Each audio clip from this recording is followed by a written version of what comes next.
xafladun oo hay'adda tolaha ka dhawaayay wafdigiisa hogaamiyay madaxweynaha dowlad goboleedka Hirshabelle Dr. Maxamed Cabdi Waare ee la ka gobodi qasriga madaxtooyada magaalada Baydhabo yamaysaas oo kale ta ku qayb galay madaxweynaha dowlad goboleedka Soomaaliyeed ee Koonfur Galbeed mudane Cabdicasiis Xasan Maxamed Laftagaran marwada koowaad dowlad goboleedka Koonfur Galbeed marwo Zamzam Mahad Abdiraxmaan Aadan ku xigeenada gudoonka baarlamaanka wasiir xildhibaan siyaasiyiin iyo qaybo kale bulshada magaalada Baydhabo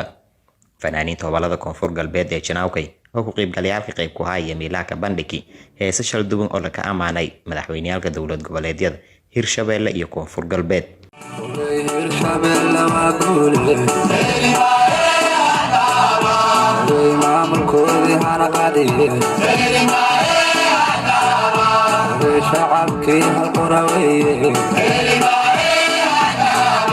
munaasabada oo hay'adda Onti iyo Socoti lonku hadalay wanaaga ku dhaxay madaxda dowlad goboleedyada Hirshabelle iyo Koonfur Galbeed dardargelinta wanaaga xiriirka lamada dowlad goboleed iyo bogaadiyeen ku qaybgalayaalka munaasabada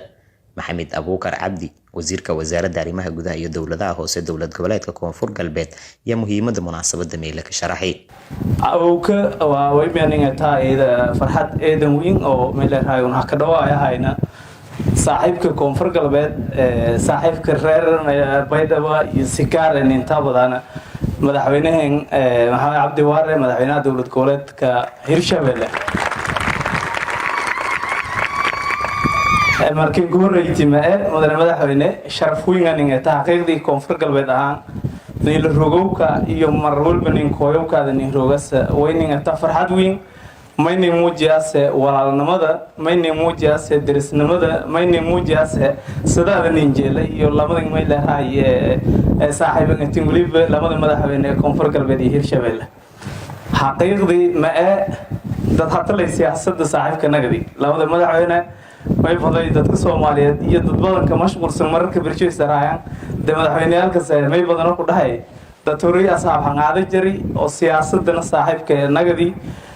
iyo dowladnimadii iyo dhismihii Soomaaliya geedka may leeyahay marxaladii marwalba dadkan surangay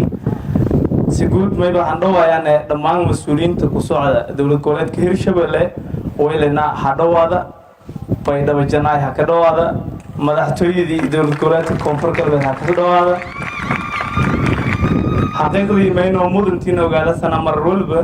soo dhaweyn antan iyo in ku badan wayba Koonfur Galbeed marwalba diyaarangata madaxweynaha Hirshabelle iyo wasiiradiis iyo dowladiis muku daala doonta inuu naasan dhawayna eedan ka faraxsanaado doon insha Allah taala la rogowkin weyninga ta sharfeedan weyn madaxweynahan xaqiiqdii may waxa mayni muujiyay sidoo saaxiibtinimadii walaalnimada kala may leeyahay lana Hirshabelle iyo xaqiiqdii xuduudan indhahayti iyo derisnimada iyo hana dhaawasha ta may leeyahay iyadan muujiyaas insha Allah taala xafladda sida la wada sheegay horeyba la sheegayo xiriiriyaha xafladda managa doonto insha Allah siyaasado badan la ka falanqeeyo mas'uul ku doohaw xaflad soo dhaweeyo xaflad una ka dhawaayaan oo may leeyahay mas'uuliyiintii madaxweynaha dowlad goboleedka Hirshabelle soo gaamiyay iyo wafdishay way naga doontay xaflad inta badan liska dhiirigeliyo wadaniyada la iska xasuusiyo maaweele farxad soo dhaweyn dhamaantii ka wada koobanaad doontay badan malgaar doon sidii la wada socotaan rogowshay mise kooyowshay Baydhabo way ba ka saabsanaado doonay shir maalinta barre ka dhigi doona magaalada Baydhabo caasimada